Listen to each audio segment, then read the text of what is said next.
This is the second time I've run into this rattlesnake. Look how flat he's making his tail. It's small, so it's not a large object. There it is. It's Okay, we are at a little permission at the end of a road near a town I live in, and it was a house site, and then it got burned, and then it got dumped on, and then it got scraped, and then it's been detected many times, and it has lots of steel and metal. But this will be the first video where you see me using the 6-inch coil, this little one, instead of the 11-inch that it came with. So I just got that. That was my birthday present from my mom, using the Minelab Equinox 800. And when you have a smaller coil on a metal detector, for those of you who don't know this, it shrinks up the area which you are detecting, so that in sites where there are a bunch of different pieces of metal in the ground, you'll be able to tell the difference between them easier, because the coil will not be reading all of the objects at once. In theory, it'll be reading less because it's smaller. So the only drawback would be a little less depth, but in a site like this, it's metal object every few inches. And yeah, so I'll show you what we find. The idea is to go back over sites now that were just too much with the big coil, and use this. And we're in multi-frequency Park 1. I've turned the sensitivity down to 18. A lot of bullet shells coming in at 15 and 16 on the identification numbers. And then this was our first high target. And it's a top of a bullet, slug of a bullet, a fired modern bullet. But it's definitely easier to tell the difference between one signal and the other with this. And we're in a spot where the ground just glimmers with different colored garbage. Piece of can shrapnel. We wanted it for Screamin' 30 is a modern, oh yeah, it's a modern state quarter. Something squeaking at a high 23 here. Oh, it looks to be a red cent. Yeah, it's modern, well, 1974. Checking the old Ford, and did find a bolt in the crevice. Down there. This is down here in this little creek. Looks to be older than newer. I believe it to be. It's heavy. It's reading 18 on here. It's a piece of copper. Staining of what's on all this, the algae. Let me scrape that off better. Don't know. Another shot bullet. You can enjoy this little coil. We're about the details, and so is, yeah, I'm right here in the mess of it, and able to pick a zinkin out of the middle of just an absolute tragedy of signals. And yeah, liking that. It's gonna be a good tool. Okay, we're back at the campground where we have found awesome things and a million things and all kinds of things. Actually, it's the next day, and I have the 6-inch on here still. And once again, just going through pounded ground to see if we can find things that the bigger coils and other machines have missed. And that's not bad. Our first signal that we even struck on was very high, like a 2930 signal. It's a 1969 dime that has been buried there for a while and passed over by myself at least 100 times with the metal detector, and I've seen everybody else work every grid of this. There's like a foundation here, and see the size of the oak trees that are growing through the foundation slab. So this draws everybody in. Wow, game changer. These have been here for a while too. These weren't dropped in the last few camping seasons. This one's 1980. There's that hole. There's that hole. There's the truck. There's the foundation. Jeez.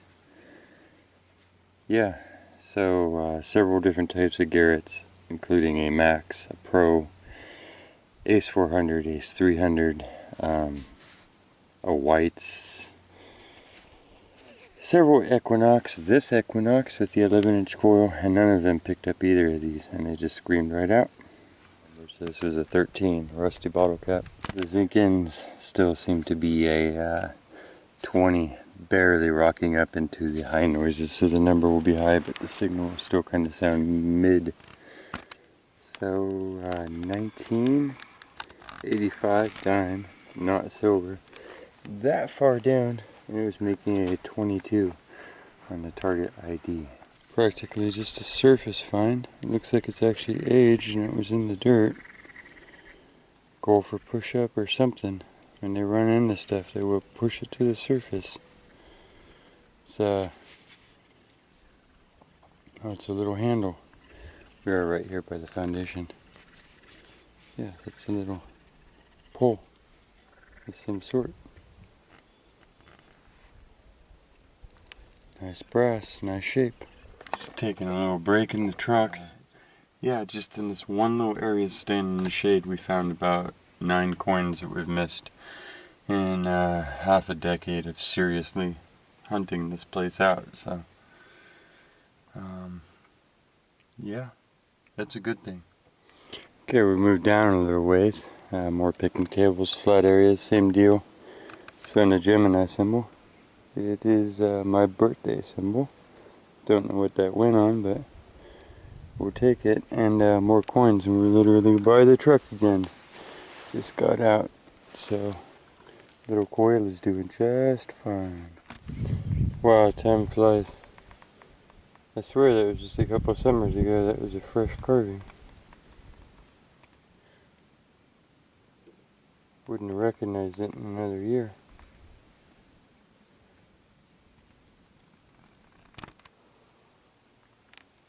$1967 quarter, 38 signal coming out of there. Then just a little ways away, another quarter. It looks like it's been there for a while. Another 67. Yeah, 27. It's been hiding right behind where this pipeline would run up the hill. To all the people who have hunted. It's a Lincoln 1-cent memorial from 1976.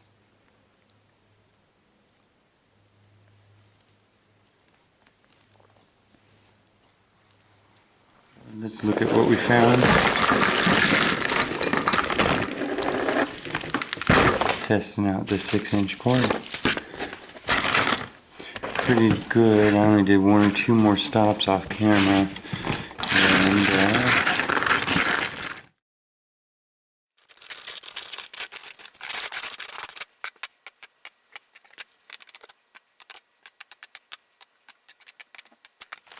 And okay, so 1, 2, 3, 4, 5 quarters, 3 nickels, all these 1 cents, 10-cent dimes, Gemini symbol, and a little relic drawer pull or cabinet part.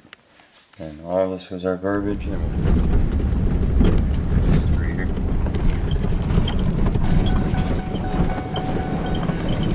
Well, on all their crazy activity, they knocked a weak cent out of the ground here.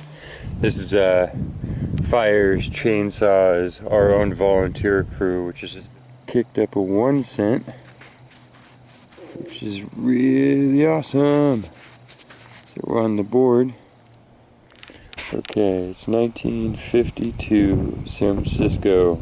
I've been walking all around here. Look at my truck. I was just about to walk up to the door here and I just happened to look down. You see it? This is the second time I've run into this rattlesnake. Look how flat he's making his tail. They have really good senses. That's the first thing you need to understand about all predators. The other thing is that this is a snake, so he has no arms and legs, and the only way that he can hurt us is by literally, he has to like put his face on us. So if you think about that, it'd be like having your arms and legs tied behind your back. And even if you had an awesome set of teeth, you know, do you really want to attack a giant with it? This is somebody who can definitely tell how big we are. He saw how big we are when I got here. We were just filming like right here, and then I'm walking over here by the truck. And so the first defense that they do is camouflage. And the reason why he's not moving is because they deal with cows, horses, you know, woolly mammoths. They've been here for a long time, and they don't necessarily want you to even discover them. Okay, the first thing that something like a horse does, or humans, or half the things they run into is tromp, tromp, tromp, not to mention birds of prey and everything else. So they're just hiding, trying to get food, trying to stay alive, and trying to live as long of a life as you can, right? So it has to hide, is my point. If you get any closer to it, if I was to be a jerk right now for the video and like poke it, it would start to rattle and form a defensive thing. Then it would start to strike, but it would even be then being so careful not to break one of its two fangs that are the only way it can get food. You know, it's not a constrictor, so if it breaks its two fangs, or it gets its spine stepped on by an encounter with a creature, or anything, even a cut, because it doesn't have penicillin, it can die. Totally knows that I'm here and would rather just not be seen, go away. And even when they're striking at you, the reality of it is that an older one like this is just trying to scare you and make you go off. So we're not going to poke it. We will lean in a little bit and go, wow, that's beautiful. I love how it flattened out its tail. I've never seen one do that, but the whole body's as flat as you can get in these leaves. And with this cold of a day, what it was doing was laying out here in the sunshine, and as we came up, it probably was trying to move away, and as I came closer, it literally just, it froze. Countered this one here several times, and it actually lives in the embankment of this place. And there's my foot mark. And there's the snake. So thank you for not, you know, killing us. We can at least walk behind it. See going, see defensive posture, backed into a corner. Even, you know, I'm a gardener, so I have to exist in this stuff. You can't be paranoid. Be safe, keep your eyes open. Look at him going down the gopher hole. Right now, looking for the nearest hide. And don't kill everything that you're afraid of, because sometimes in chaos theory and the butterfly effect, all things end up being important. This is one of the spots where I get very excited every time I get a signal. There's a lot of them and I get really lost in it.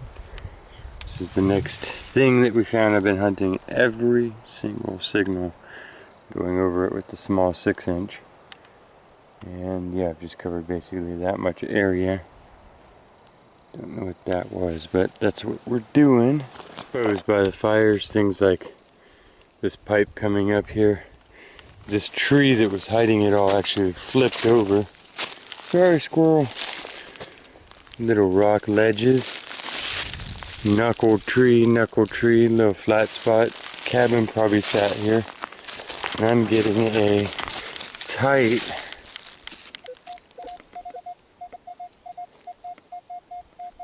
.26. Could be anything here.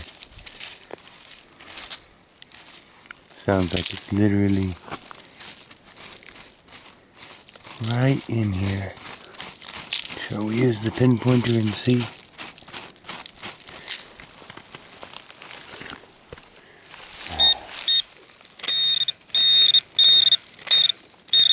That's really good. It sounds super tight and small, so it's not a large object. There it is. It's a merc laying in the floorboards of one of the old cabins. Oh, we got silver. Okay, let me carefully rinse this off. 1918 Mercury dime. Wow.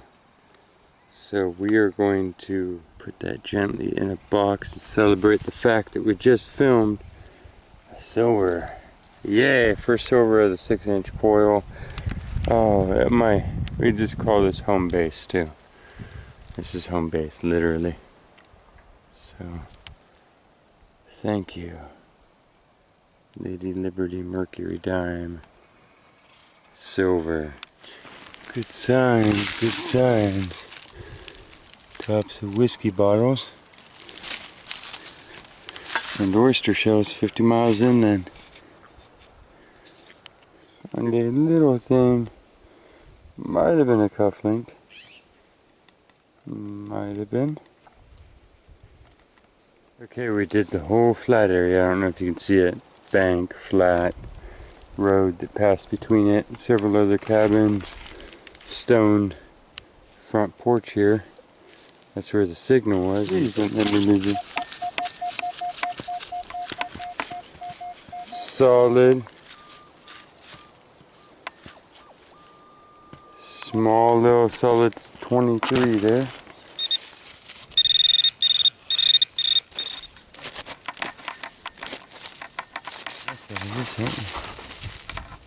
Oh, it's not.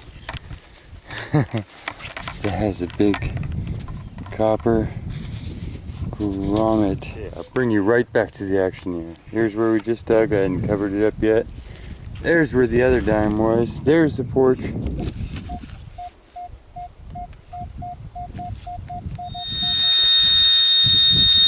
It's a grommet on its side. Dug a literally 2-foot hole. There's no mattress. There's a lot of stuff going on here. Old rows of rock. The hill has slid and slid, so lots of sediment, but recognize that and those. It's a Converse. Well, that's awesome. It's not a gold coin, but it is a expensive lure, Panther Martin. As far as depth, this thing just picked this up from the bottom of this hole. It's a 1941 nickel, and I guarantee you I've hit no other chunk of earth on the planet harder with a metal detector than this area right here. 1941. That might even be a little bit silver if it's a warrior, or if it's the right ones. That is awesome. Awesome. This sounded really good. It looks really good. I've just been digging. I'll show you how many signals, but just keeping this short and sweet. Oh, it's a clad, I think. It's just a clad. Okay. That was another silver. It is a 10-cent dime. Uh-oh. Our little pony lost her way. We'll set her back up on the picnic table there and see if anybody comes back for her. Yeah, that's weird. No, it's not. It's a little glass marble. That is awesome. Yeah.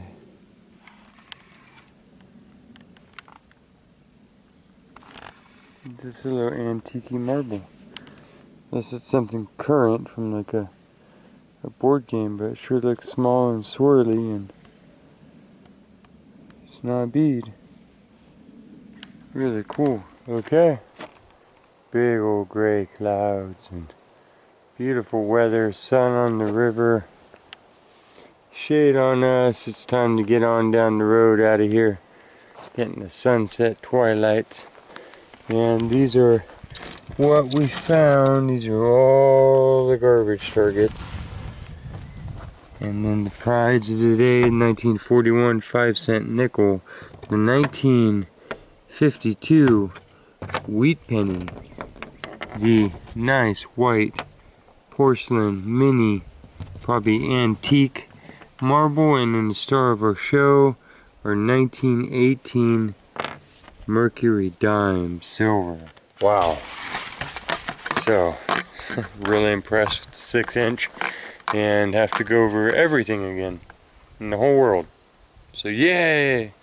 And just thank you for joining me on this little adventure. I hope you enjoyed it. Play around, check out some well-beaten territory, and use the new coil, and prove to ourselves that it was worth it. So yeah, definitely.